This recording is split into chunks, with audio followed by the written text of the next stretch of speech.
Okay, it says it has 27 minutes. No. Okay, that's good. All right.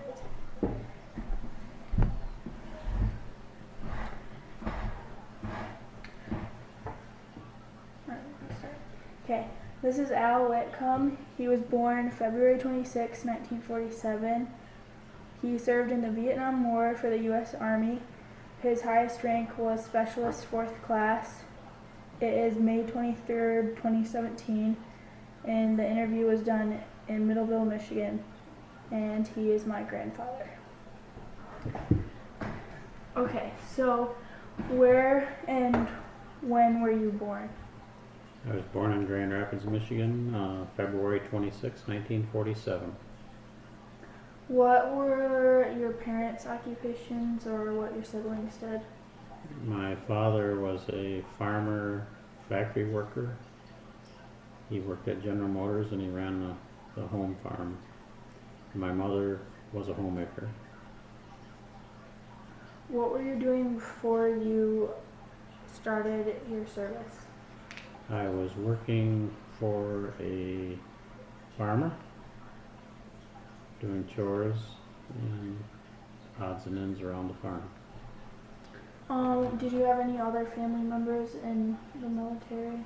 No, I'm the only one. So were you drafted or enlisted? I was drafted. How old were you when you were drafted? 19. Did you have to leave your family right after you got done with school and start training? No, I got out of school and I worked for this farmer for a year. And I got my draft notice. What did you have to do for basic training? Basic training, I went to Fort Leonard Wood, Missouri. We took a train out of Grand Rapids to Missouri, and that was 8 weeks long. We did calisthenics, we did marching, we did running, we learned how to throw a hand grenade, and we learned hand-to-hand combat. We learned how to put on a gas mask correctly and go into a building that was full of gas, and so that we learned that, and basically that's what we did. How was adapting to the life of being in the military? Well, it was different. I mean, we had a barracks full of guys just like me, so we had to learn to get along. Do you have any trouble making friends or No. getting along with anyone? No, I got along with most everybody. What was the food like there? Food was good. We had what they call a mess hall, and we ate all our meals in there. And basically we'd get up in the morning, run a mile, come back and have breakfast, and then we'd all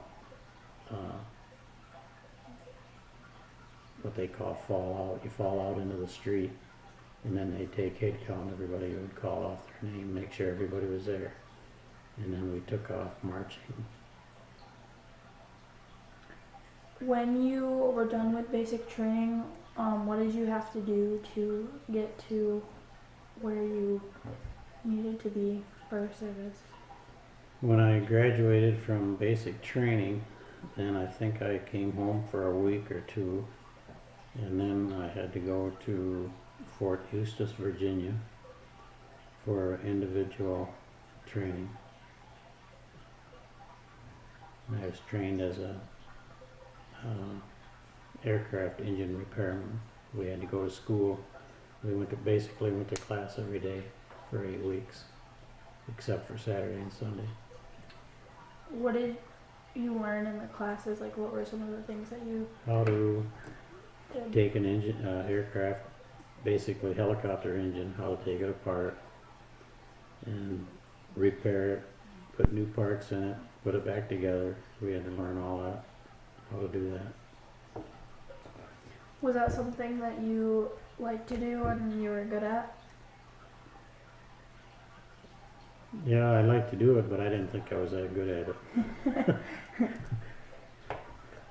So after you were in school, did you go straight to where you were serving, or did you stop somewhere? No, after I got out of school, and I came home for another week or two, and then I went to Fort Knox, Kentucky, and I stayed there for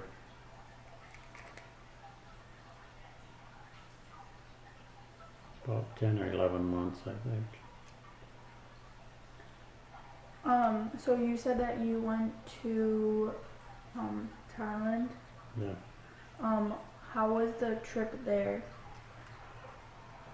Well, after I got my orders from Fort Knox, then I had to fly to Oakland, California, and I was there for 3-4 days, and then I got on an Air Force jet, transport plane, and we flew to Bangkok, Thailand. What did you do when you were in Thailand? Well, I was assigned to a special forces unit, but because of my training, they had nothing there for me to do.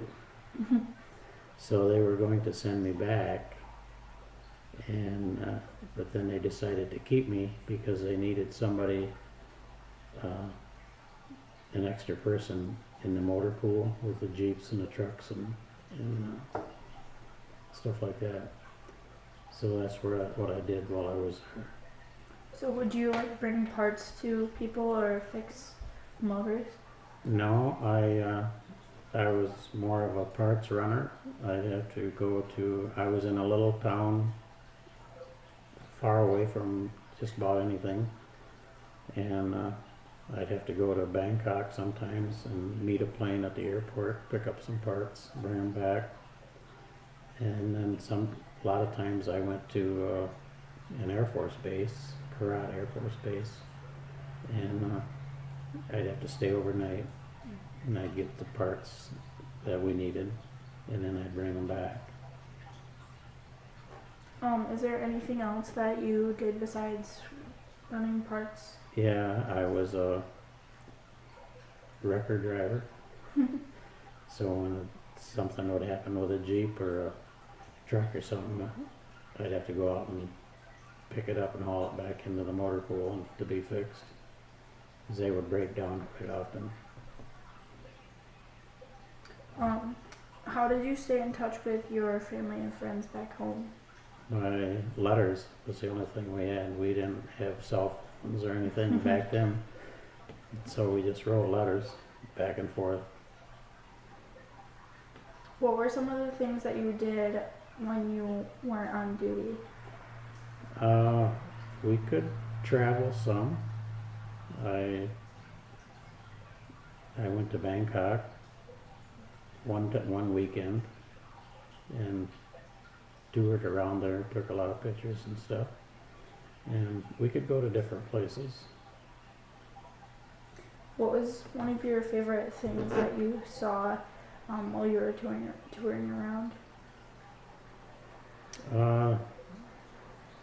Probably the best place was the King of Thailand, his palace and stuff. We could go into part of that, and it was very beautiful.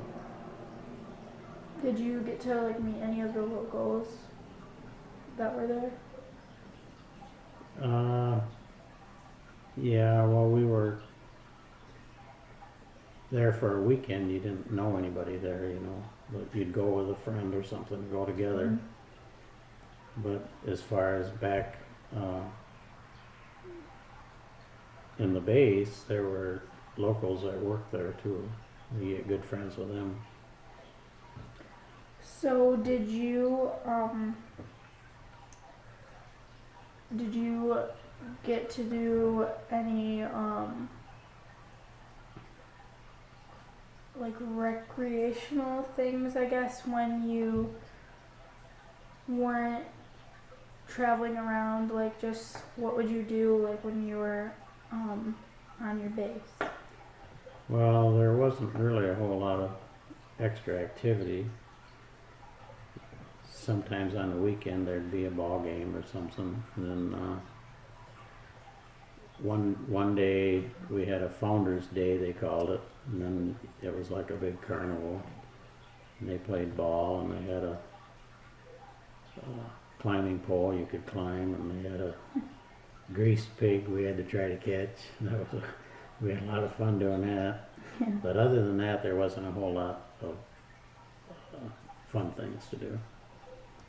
Did you ever get to ride in the helicopters or see where your other friends were fighting? No, but I did fly in a helicopter once or twice. I had one pick me up. I forget just where I was. I think I was in Karate Air Base, and they flew me back. And that was kind of fun. So where were you when you got sent home? Were you still in Thailand? Yeah, I was in Thailand, got orders to come home. And so then I had to go back to Bangkok and get on a commercial jet and come home. We landed in Guam, and then I got bumped off there because somebody had emergency leave. So I got bumped off the plane, so I was sitting there in Guam for a few hours, and then they made arrangements to get on the next plane and leave them. And I went back to California, to Oakland again. How long did you stay there? In Oakland? Yeah, when you came back. Just a couple of days is all. Did you get to go around anywhere?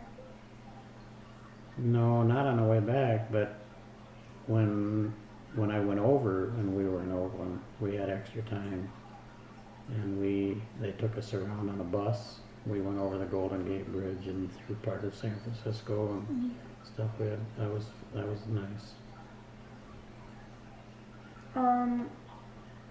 How was it when you returned home and saw your family again? That was nice. Was it weird, like coming back to the United States and like readjusting, I guess, because you were in a different country and used to different? No, I had no trouble adapting again.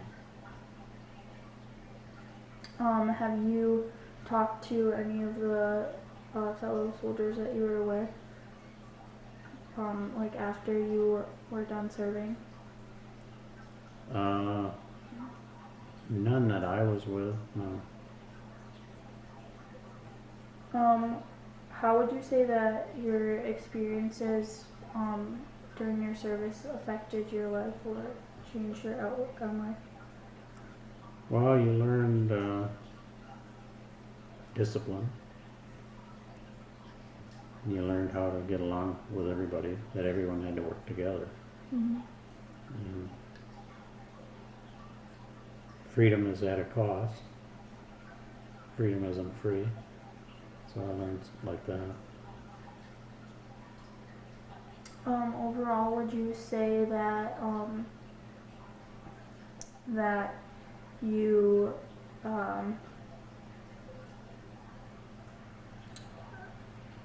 learned a lot of like life lessons from that experience?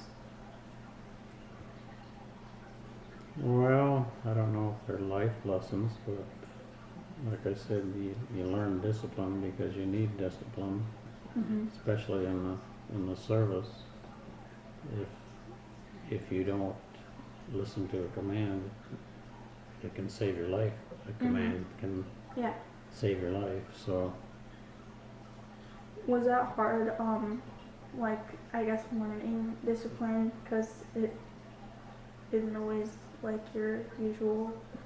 Everyday. yeah, at first it was, but then it just becomes part of every day. Mhm.